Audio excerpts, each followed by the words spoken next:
You're listening to the Options Insider Radio Network, the home of the Options Podcast. For more quality options programs, visit theoptionsinsider.com or search for Options Insider Radio Network in your podcast provider of choice. Listeners can also access all of our programming through our mobile app available in the iTunes and Google Play stores. Select programs are also available via live stream at mixlr.com/options-insider. That's mixlr.com/options-insider. Don't forget to follow along with your favorite programs and submit your own questions for the hosts at twitter.com/options, stocktwits.com/options, facebook.com/theoptionsinsider, or via questions at theoptionsinsider.com.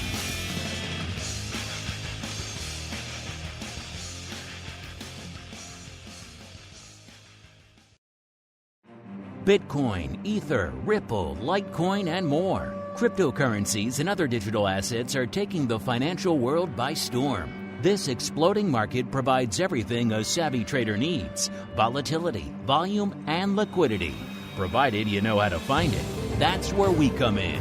Welcome to the Crypto Rundown. Each week, we'll break down the latest trading activity, trends, and developments on everything from coins to tokens, futures, and even OTC options. If it's moving the crypto markets, then you'll find it on the Crypto Rundown. This program is brought to you by Genesis Volatility, also known as GVol, home of institutional-grade crypto options analytics. Whether you're trading CeFi options or DeFi options, cryptocurrencies move.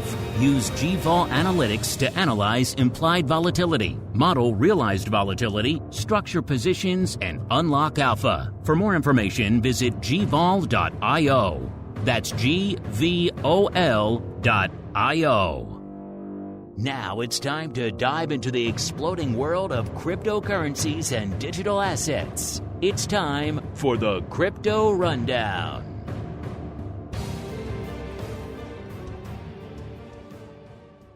All right, everybody. That music means it is time once again for the Crypto Rundown, the program here on the Options Insider Radio Network, where we explore new territory. We move beyond our traditional stomping grounds of your VIX, Apple, and Tesla and SPY options. Look a little bit further afield, see what's lighting things up over there in the crypto market. Spoiler alert, a lot going on out there today. We have a lot to sink our teeth into today. My name, of course, Mark Longo from theoptionsinsider.com, as well as, of course, from the aforementioned network. Again, reminding you, coming off the hottest month in the history, the 15-plus year history of the network. Crypto Rundown, no small part of that growth story. So if you like what you hear, you're one of the many on-demand listeners. All we ask is you keep rating and reviewing. You know, we have 15-plus years of reviews, you might say, but you could clearly argue that the more recent ones are definitely the most impactful. So get out there. A lot of new people are discovering these markets literally every day. So head on over to wherever you're listening on the on-demand side. Keep rating and reviewing. And of course, if you want to go above and beyond, you want to join us for our exclusive content the rest of the network doesn't get, like our pro Q&As and our options oddities, or you want to join us for whatever show you want live throughout the week, they'll all be available to you and a whole bunch more. theoptionsinsider.com/pro is the place to go to learn more. As we keep on rolling, listeners, it is time to roll out the Crypto Hot Seat. Forget about cold storage. It's time to turn up the heat on thought leaders from the world of cryptocurrencies and digital assets. It's time to take their place on the Crypto Hot Seat. All right, everybody, welcome to the Crypto Hot Seat, the portion of the show where we welcome on guests from throughout the world of crypto derivatives and indeed beyond, and proceed to pick their brains for the benefit of you, the listener. Next up in the hot seat is a newcomer to the program and indeed to the network. He is Ivan Zhang, the CEO and co-founder of PennyWorks. Ivan, welcome to the Crypto Rundown program. Thanks for having me, Mark. Pleasure to be here.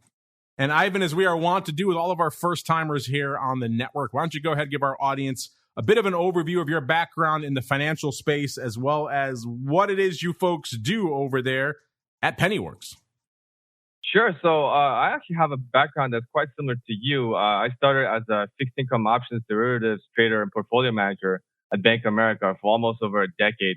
So we were focusing on managing the bank's excess liquidity portfolio, which at the time was about 400 and 500 billion dollars in U.S. Treasuries and mortgage-backed securities.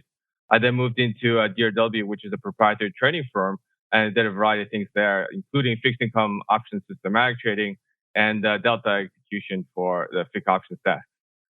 So over that period of time, we were looking at the crypto and development and ecosystem. DeFi was only a little kind of a small development in early 2020, between that beginning of the year till the end of the year, it's grown for well over almost $100 billion. So we thought that this was the time for us to give it a shot and start PennyWorks. And so what is PennyWorks? PennyWorks is an investment platform that takes the work out of investing DeFi. Our first product is a high yield interest account. It's powered by digital asset lending, and it currently offers yields in the range of 5 to 8% APY. There's no crypto involved for the investor. You purchase a private note using dollars, but when you want money back, you redeem the notes, send the cash back to you by ACH or wire. That's simple. You get it at 1099 in a year. You don't have to manage crypto wallets. You don't have to parse the blockchain into crypto taxes. It's that simple. At the moment, we have launched for U.S. accredited investors, individuals and businesses only, and we support U.S. dollar investments. But we were responsive to our users and looking into crypto options in the future. I like to hear it. You're speaking my language here, the crypto options, Ivan. But before we get there, we've had a lot of guests come on the network which have backgrounds similar to yours, somewhere in the world, in the realm of traditional finance. And then they have that moment, that inflection point, that awakening that made them say, maybe there's something more to these crypto markets that made them really devote themselves full time to the crypto space and away from the realm of traditional finance. What was that moment, that inflection point for you there, Ivan? I got to tell you, I think we've taken an approach that was a lot more methodical than most people in the space. We first encountered crypto since 2013 and started trading it, which is a pretty no-brainer given that we have a trading background. And then in early 2015, 2016, you saw the development of Ethereum. And that was the moment where it really said, clicked for me. I was like, wow, okay, Bitcoin, you can transfer value across the globe permissionlessly. It's pretty amazing. But with smart contracts on Ethereum, you can basically digitize most of all the financial activities onto the blockchain and have the same kind of capabilities. But in order for us to get involved in full time, we said, well, is the ecosystem ready yet? And at that time, we thought that, hey, look, there was the 2017 ICO craze. Tons of new projects coming up. You read some of these white papers. A lot of them are focused on finance and technology. And I'm a pretty savvy technology and finance person myself, and I couldn't understand half of it. So we took a long, hard look about it, and we said, hey, look, instead of actually going full time and doing one of these crazy ICO projects, why don't we start a crypto mining facility? We'll learn about the tech. We'll learn about the financial dynamics of mining. We'll also be able to, build some machines and see how that works. And so we actually specialized in crypto mining for Ethereum in 2016, and that's been running for the better part of 6 years now. And we remember when we first started running it, we said, hey, look, Ethereum is going to change from proof of work, which is the system that they're using now to create blocks, to proof of stake, probably in a year. So this is only going to be a little fun side project that's not going to last that long. And lo and behold, it's been 6 years since we've been doing this, and Ethereum is still on the proof of work protocol. And so once we did that, we created a facility, started with a couple dozen machines. We were calling up Best Buys to buy their their graphics cards. And after we bought a few of them or a dozen, the Best Buy rep says, hey, look, we can't sell to you guys anymore. I'm like, what? And they were like, well, we can't sell to wholesalers. And we said, well, we're not a wholesaler. So, well, how do you explain you buying like these dozens or hundreds of graphics cards from us? I was like, well, we're doing crypto mining.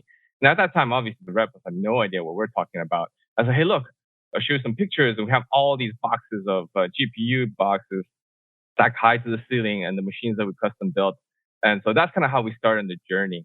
And then in 2019, when DeFi was finally starting with MakerDAO, that's when you kind of got the opportunity to do decentralized lending, collateralized lending, and be in the fixed income space, be knowledgeable about crypto, be knowledgeable about finance. We said, hey, look, this is the opportunity that's literally made for us. If we don't do this, I don't know what else we should be doing. And that's how we got into PennyWorks. Well, let's get into what you're doing. You're taking a little bit of a different approach. You've had a lot of guests come on with a lot of different offerings in a very crowded crypto space. You guys aren't just coming to the forefront with yet another crypto exchange or crypto brokerage. Sounds like you're bringing a little bit of your old viewpoint, your old market experience into this, taking a fixed income approach and looking at it more from a yield perspective. So you touched on it a little bit at the top, but let's walk through the steps for our listeners out there. So obviously they come, they sign up for PennyWorks, and effectively they're just bringing X amount of dollars to the table, which they are then converting into stable coins, or I guess you guys are doing that for them. And that's how you're generating the yield, lending out those stable coins there, Ivan? Exactly. Now, it doesn't sound very exciting, but Rome wasn't built in one day. So what we're trying to do is bring about a very credible alternative to a savings account. Stocks are down, bonds are down, even crypto is down. Okay, fine. Don't invest in anything, put everything in the checking account. Oh, wait, there's 8.6% inflation. So even your cash is down. So what do?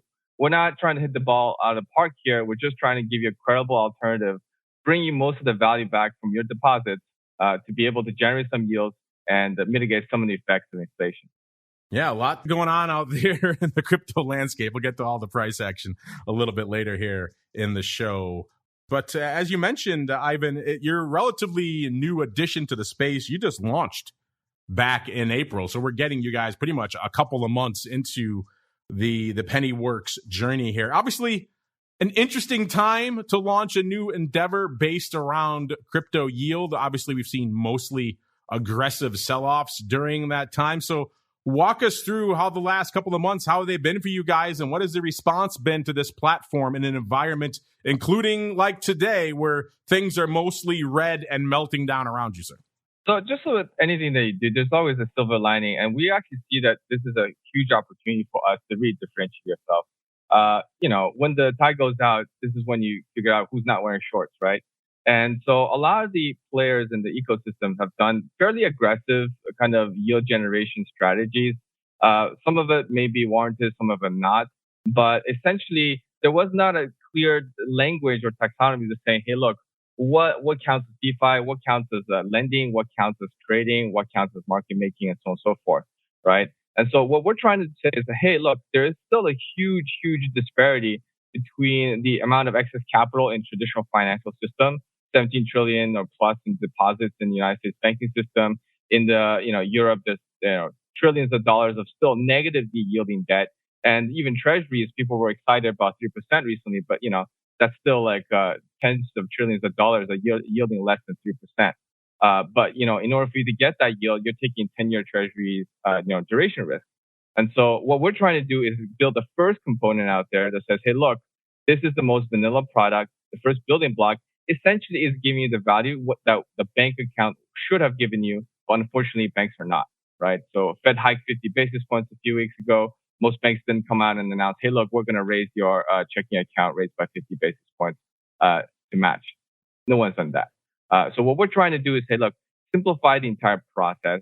DeFi definitely has a huge appeal. But at the beginning, just like the internet, people had to buy a modem. Like, what's a modem? And then when you use your internet, it blocks the phone line. It's a terrible, terrible user experience. But in spite of this, the internet has grown to essentially what we have today. Some might consider the internet almost like a fundamental human right. And what we're trying to do is basically bridging the gap. What are all the traditional users that have excess capital? And what are all the DeFi platforms that need that capital? And we're connecting them in a way that doesn't force people to say, hey, look, now I got to learn a whole new way to operate. You have to learn how to buy a crypto wallet. You have to learn how to read smart contracts, right? We're trying to simplify that process for you and give most of the value back to you.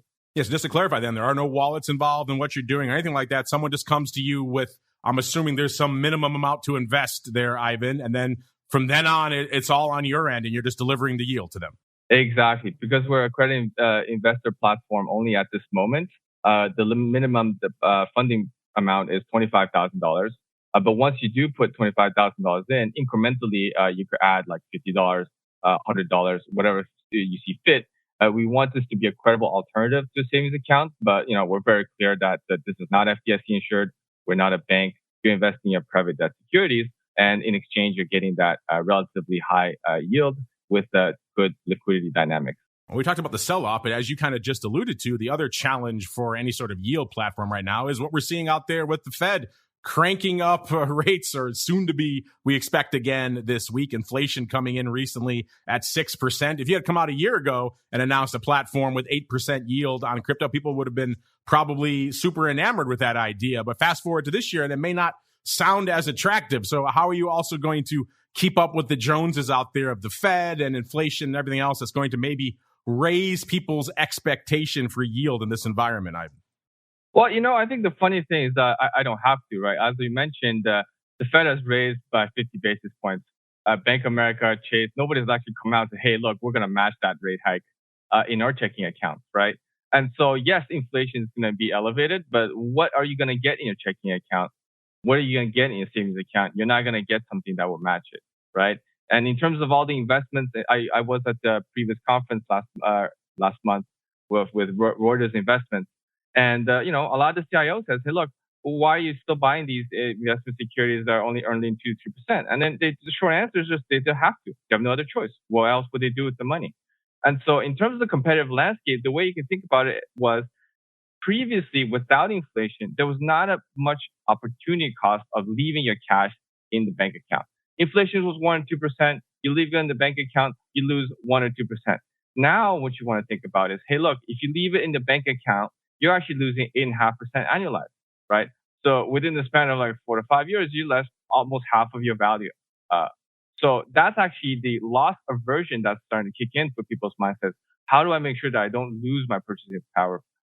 And that's where our value of having something that actually could closely match or inflation numbers would provide more value than it did before when inflation was lower.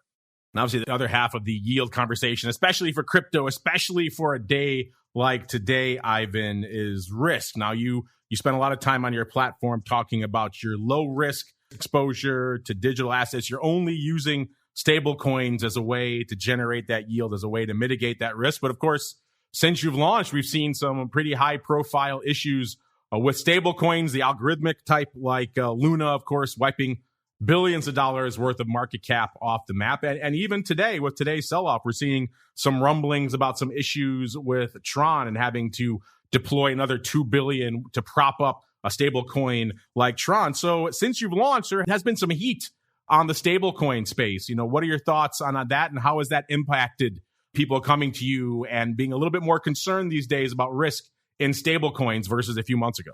I think that's actually a great opportunity because before, when everything was going up, everyone was making money, things were great. It was hard to distinguish between a platform that kind of knew what they were doing versus somebody that kind of was just following the crowd, right? And besides, Tron recently slightly losing their peg in terms of their US stable coin.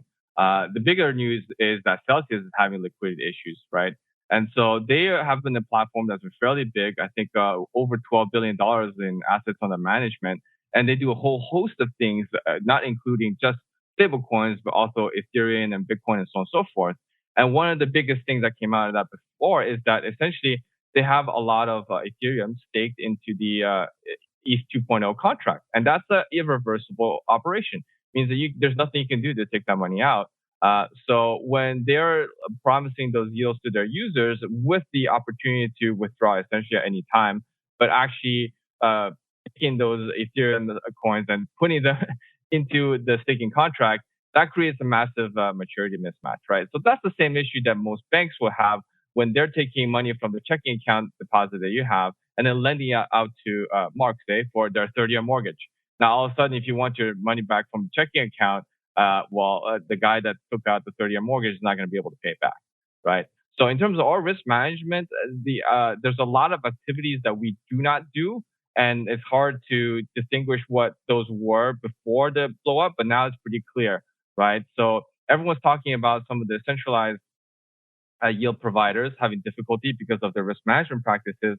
People are also talking about algorithmic stablecoins because there hasn't been a proven technology, but nobody is actually talking about the lending protocols such as Aave, MakerDAO, or Compound. Why? Because these are very solid technologies that's been proven in and out.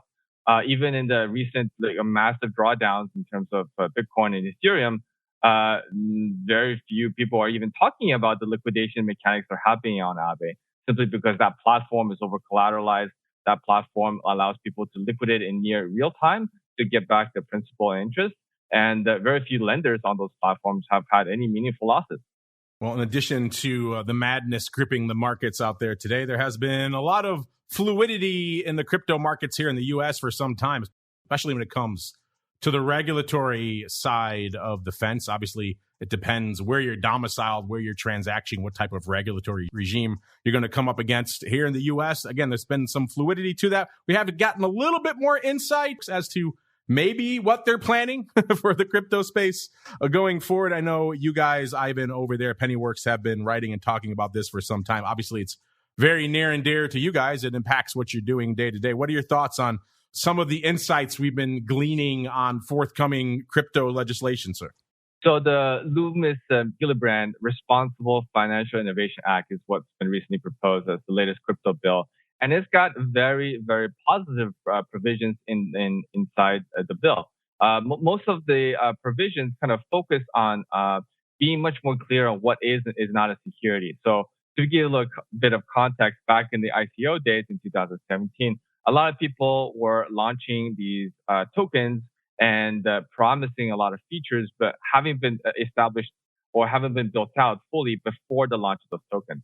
And so the SEC deems most of those a security. And since they haven't been registered with the SEC, a lot of these ICOs were not compliant. Now, it just happens registering a public security is actually fairly difficult. So in fact, some of the disclosure requirements are quite costly. And so you have this gap where a lot of people are trying to bend over backwards to either be steering clear completely of SEC regulations or trying to shoehorn something that is fundamentally novel into the securities framework. So the Loomis-Gillibrand Act essentially introduces this concept of ancillary asset, and it just uses a very clear criteria. It says, hey, look, if it's sufficiently decentralized, we're going to be treating it kind of like a commodity, and it's going to be regulated by the CFTC, which is also the entity that regulates a lot of the future options and things like that. And if it is very centralized, then it's going to be closely mirroring the characteristics of a security, then it's going to be regulated on the SEC.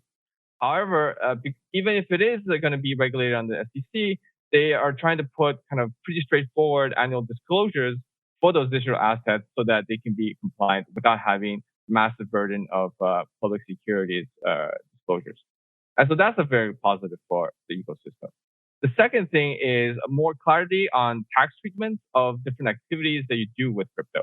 So a lot of people complain that, hey, look, if you're an American and you buy a coffee with Bitcoin, you're going to have a taxable capital gains event because you're going to be selling $5 of Bitcoin, realizing whatever the cost basis difference is, and paying tax on it. And they're just trying to say, hey, look, we're going to have our carve out that's just going to say, if it's a de minimis amount because you're using it to buy coffee or things like that, you're not going to have to keep track of those cost bases and file those complicated tax statements for, a few $100s.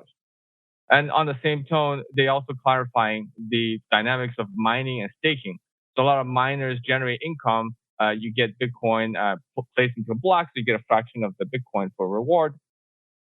People say, well, when does it recognize as income? Now, it's kind of boring in terms of tax perspective, but it is pretty meaningful because it makes the clarity required so that people can actually plan out their capital investments so that they can say, hey, look, now I have the clarity I need to make a Bitcoin mining investment or another staking kind of venture.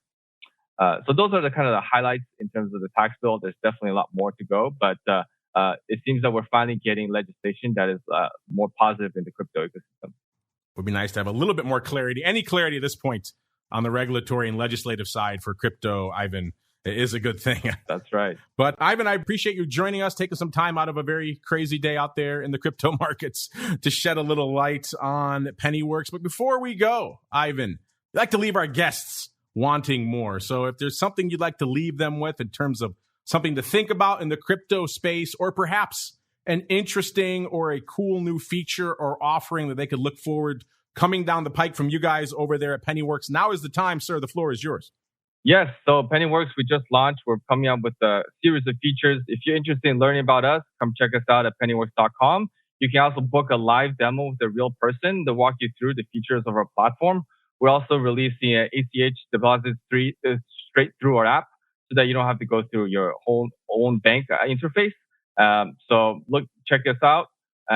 Come and sign up. And then for the first depositors, we are actually offering a high security multi-factor key that's designed by Yubico and allows you to give it a lot more layer of security to your personal finance. There you go. Check them out. PennyWorks.com is the place to go. Also give them a follow on the old Twitters at PennyWorks. All one word. As we keep on rolling, listeners, it's time to break down this mad day and mad week. From a crypto pricing perspective, it is time for the Bitcoin Breakdown. It's time to explore the latest trending activity, trends, and developments across the world's leading crypto market. It's time for the Bitcoin Breakdown. All right, everybody, welcome to the Bitcoin Breakdown, the portion of the show where we do just that. We break down all of the crazy, and it is crazy with a capital C, price action going on in the world's leading digital asset, which is, of course, Bitcoin. As always, these analytics coming at you courtesy of our friends over there at Genesis Volatility.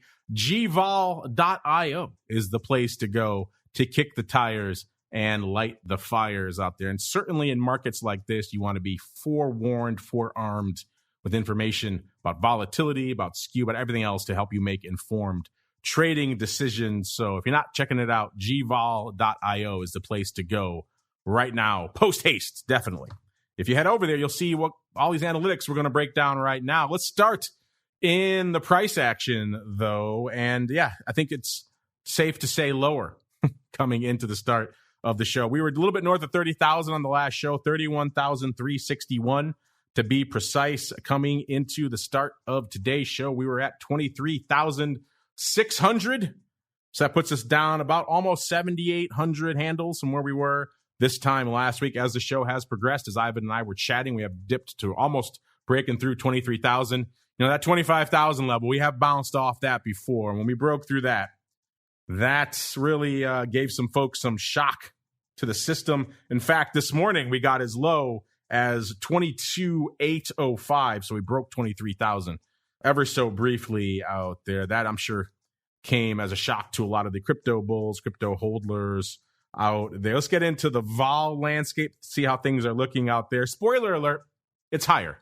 At our last show, we were at about a 60, and we were just talking about how the vol had popped a few weeks before and then had pretty much come right back into about a 60, which is, again, as we said on the show last week, not exactly super explosive volatility. Certainly not for an asset that has become synonymous in the minds of much of the broad investing public with volatility.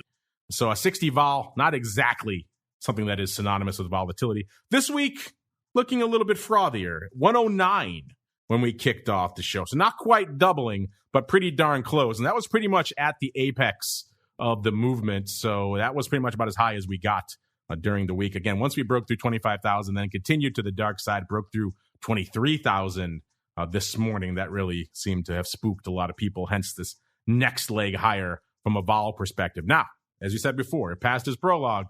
These vol spikes in Bitcoin tend not to be long-lived. Now, if we continue this sell-off, all bets are off. But if we kind of stabilize around here, and we'll expect to see this vol come crashing back to reality by next week. Probably not back to a 60, but certainly much lower than a 109. So bear that in mind if you're coming in and just going to load up on a ton of Bitcoin options premium right now. That could be a difficult trade right now. BitVol, which is, of course, our friend Simon Ho's effectively 30-day Bitcoin VIX metric, again, reflecting something similar to what we're seeing in the average vol coming out of our friends over there at Genesis. BitVol last show, 68 and about a quarter. Coming into today's show, 99.4. So threatening triple digits there as well. So again, from a vol perspective, the answer is pretty much higher across the board. Skew now, that's a different story. When we get to the 30-20 skew, which again averages together all of the options in the 30 delta down to the 20 delta range and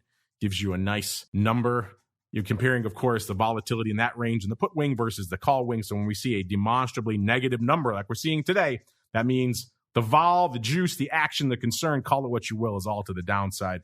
And that's pretty much what we're seeing right now. It was a negative 6.6. So it was still pretty negative on our show last week. People were still concerned about the downside. Coming into this show, 27, negative 27. So again, that's right at the apex of the skew. So that's pretty much the highest we've been over the course of this week. I'll have to go back and check to see how it compares to in the recent last month, that big sell-off we had there as well when we broke 30K. But that's a pretty aggressive number for negative skew out there.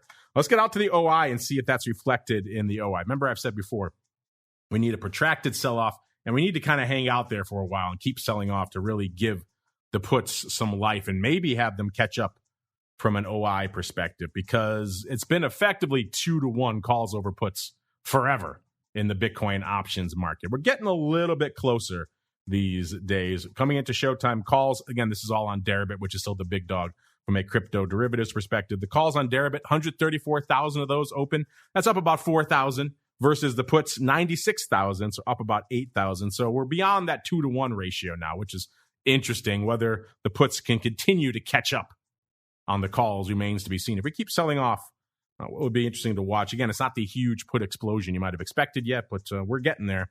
Let's look where we line up as well from an expiration perspective. And as you might expect, the front month, June, is wiping the floor with everything else. Everyone wants to be in very near-dated contracts in markets like this. It's understandable. We're whipping all over the place. You want some gamma in your back pocket. And so that's what we're seeing out there right now. 94,000 contracts open in June right now. It's up about 5,500 from this time last week. Then we fall off a cliff to September, number 2. 37,000 contracts opens up about 1,000. And then December is number 3 with about 26,000. That's up about 600 from this time last week. Let's get out to the size positions. What are the big open positions in Bitcoin options right now? Let's find out. Let's go to number 5. And how long have we said that it's been, the par and even the 200,000 strike towards the end of last year were dominating the OI in Bitcoin options. And we kept waiting for what we call relevant strikes. We have started to see some of that now with the 20s and 25s coming online. And this week, breaking into the top 5 for the first time that I can recall since, of course, the massive run-up to 30,000 is the 15,000 strike, back in the top 5 after a long hiatus. 9,700 contracts open. That's, again, a newcomer to the top 5 this week. Then number 4, we get back to the, shall we say, optimistic paper, the 60,000 strike. There's 10,000 contracts open there. That's unchanged from this time last week. Number 3, the 40,000 strike. In fact, the middle of our top 5, all pretty much unched here. 40,000 strike, number 3, 11,000 contracts open there, also unchanged. Number 2, the 25,000 strike, a strike we just broke through this weekend, or just today, actually. 13,000 contracts open there. That's unchanged. And the number 1 size position in Bitcoin options right now, again, reflective of where we are in the market, the 20,000 strike. That has 15,000 contracts open. It's up about 2,000 contracts from this time last week. So that's where the biggest change has been on the 20,000 strike, which, again, not exactly surprising. We are starting to threaten that one now. So interesting things afoot. So we have a 20,000 strike at number 1 and the 15,000 strike breaking into the top 5 for the first time in quite some time. Read into that what you will out there, listeners. Also, from an action perspective, there's a whole heck of a lot of paper going up out there, especially today. Today's the big day. This is blowing the doors off pretty much anything we've seen. I'm looking here really quick. Anything we've seen this year. Prior to today, the biggest day we've seen from a volume perspective this year was about a month ago, the May 11th, the big sell-off when we broke through 30 grand.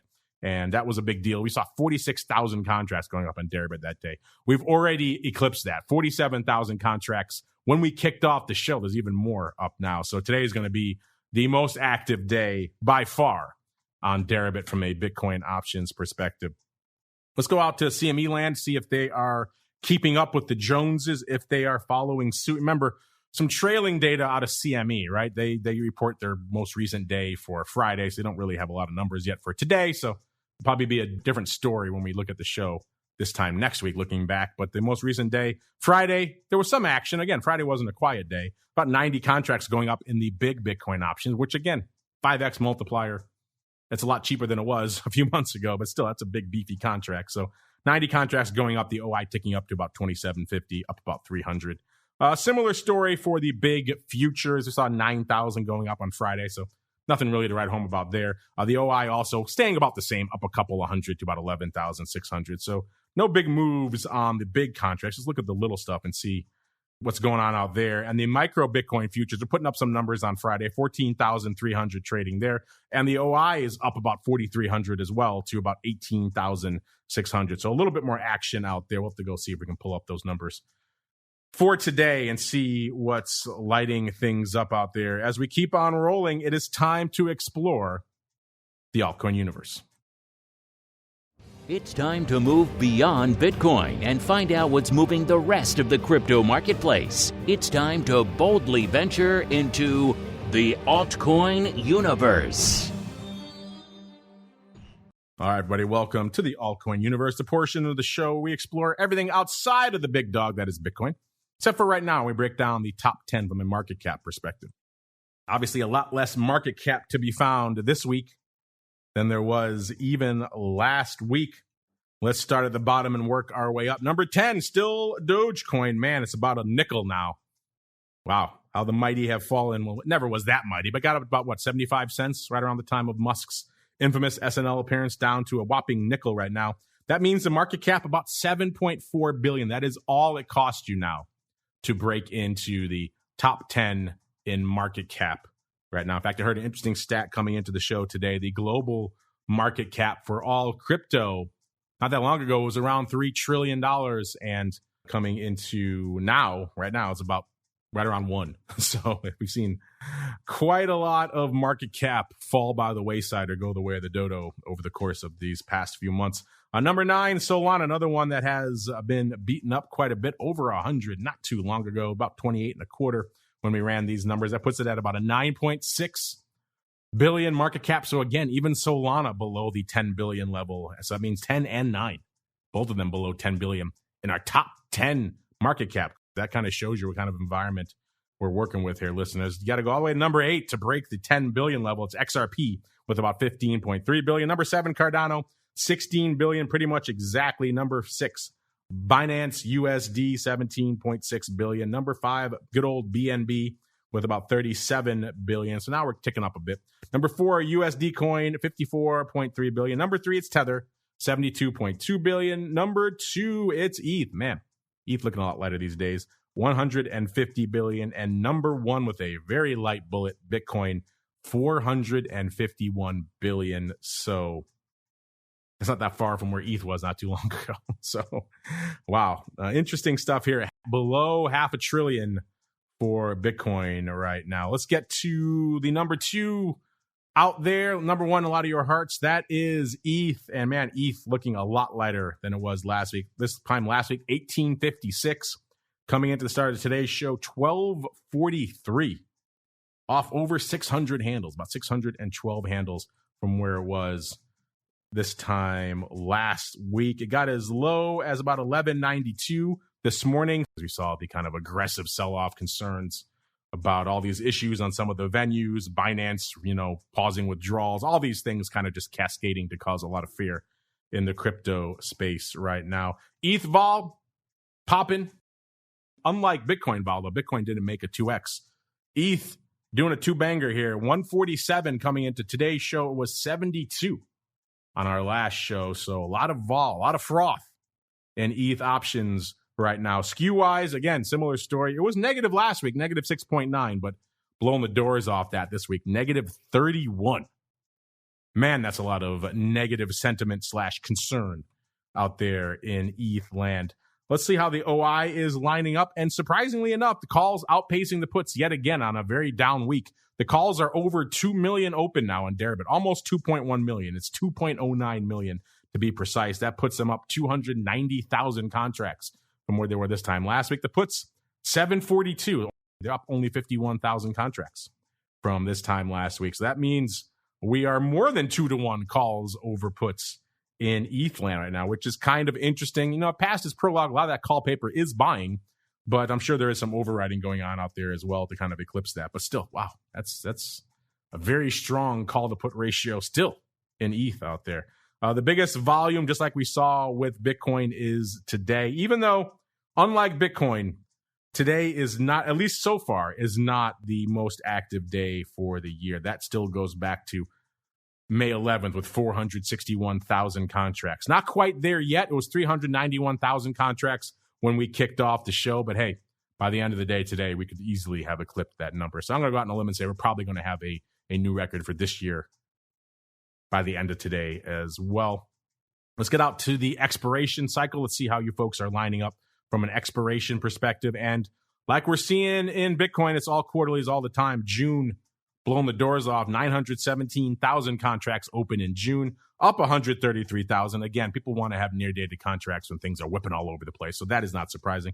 Number 2, the September contract, 604,000 contracts open there. That's up 90,000 from this time last week. And number 3 is December, bringing up the rear, still with 425,000 contracts. It's up about 13,000 from this time last week. Let's go out to the top position, see if we can find any interesting shoots, any rays of light in there that may perhaps shine an interesting new light on what's going on out there in ETH, because we are seeing some new strikes pop back into the top 5 in Bitcoin land. Is that the case in ETH as well? Doesn't seem like we have any newcomers this week, just a little bit of adjusting out here. Number 5 in ETH this week is the 6,000 strike.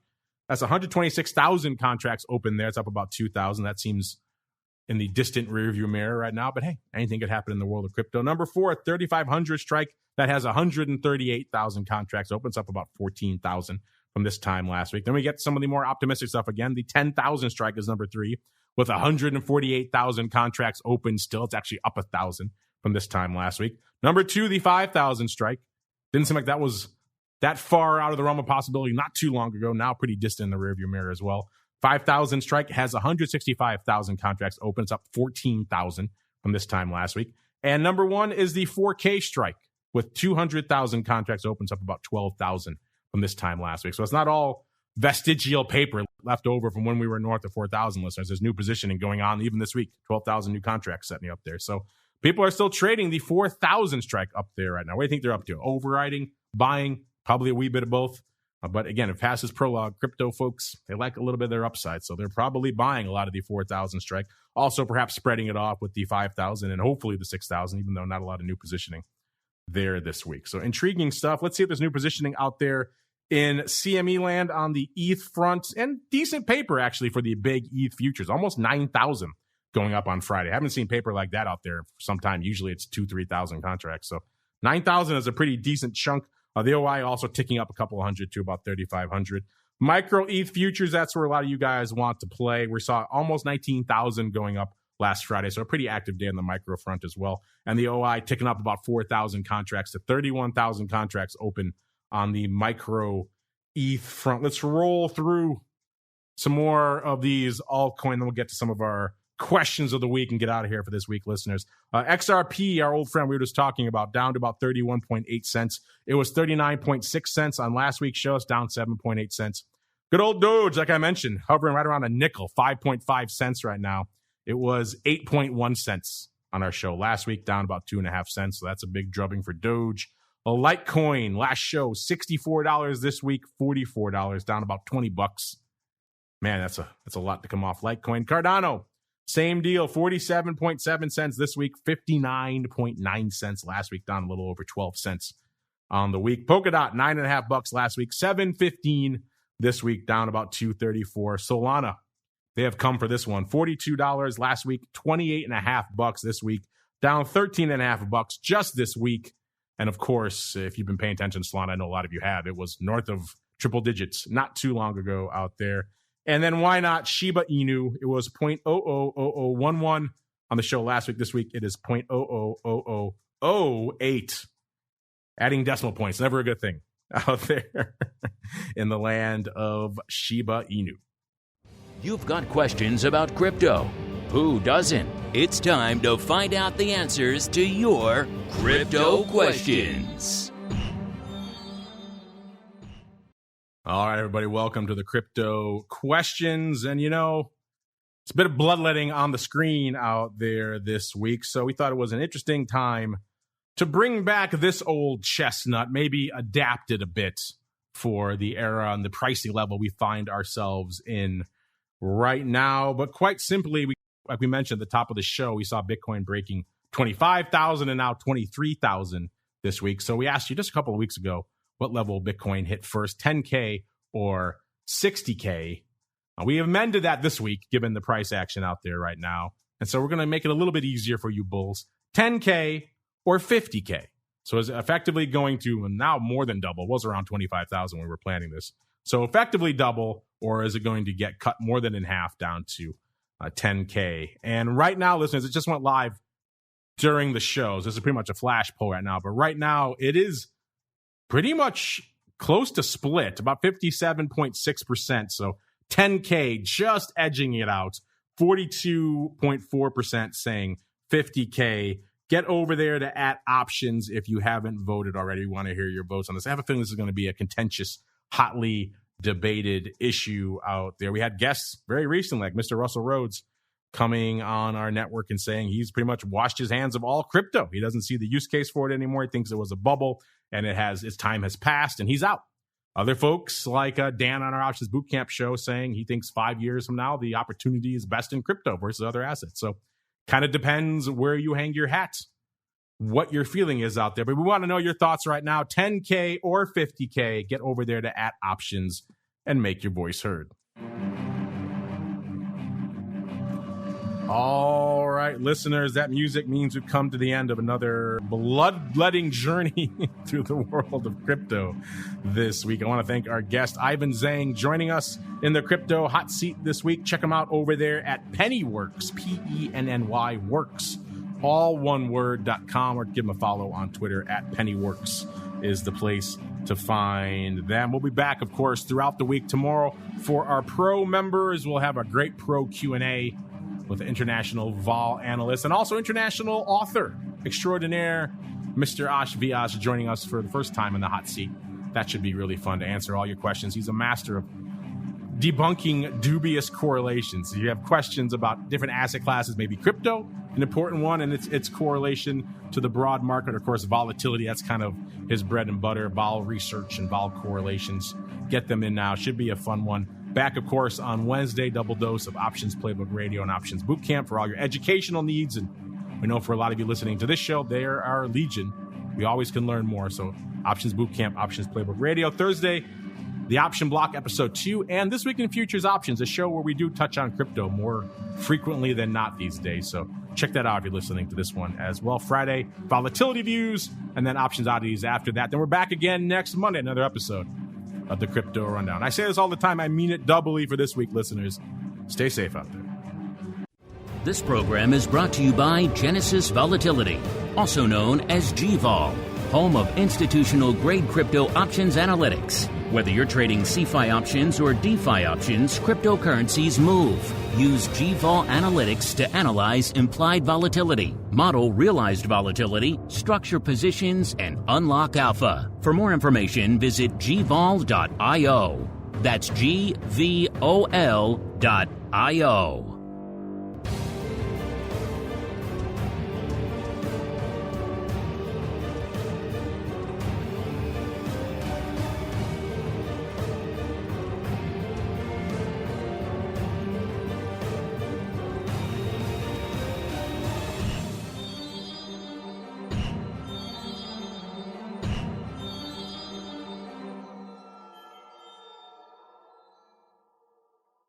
You're listening to the Options Insider Radio Network, the home of the Options Podcast. For more quality options programs, visit theoptionsinsider.com or search for Options Insider Radio Network in your podcast provider of choice. Listeners can also access all of our programming through our mobile app available in the iTunes and Google Play stores. Select programs are also available via live stream at mixlr.com/options-insider. That's mixlr.com/options-insider. Don't forget to follow along with your favorite programs and submit your own questions for the hosts at twitter.com/options, stocktwits.com/options, facebook.com/theoptionsinsider, or via questions@theoptionsinsider.com.